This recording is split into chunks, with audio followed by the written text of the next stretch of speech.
ដែលយើងបានជួបគ្នារួមវាសនាលួងគ្រាអាវាសាព្រលឹង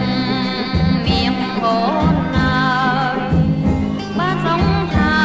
យស្នេហ៍យើងពីប្រាំអបដីកងវល់យើងរួសងសារគ្មានអ្វីរំខានដល់ស្នេហ៍យើងឡើយចាំពីថ្ងៃតទៅយើងបានរស់នៅជាគូគីកាយស្នេហ៍យើងព្រះប្រទានឲ្យដល់ទៅថ្ងៃក្រោយមានឡើយថាបែក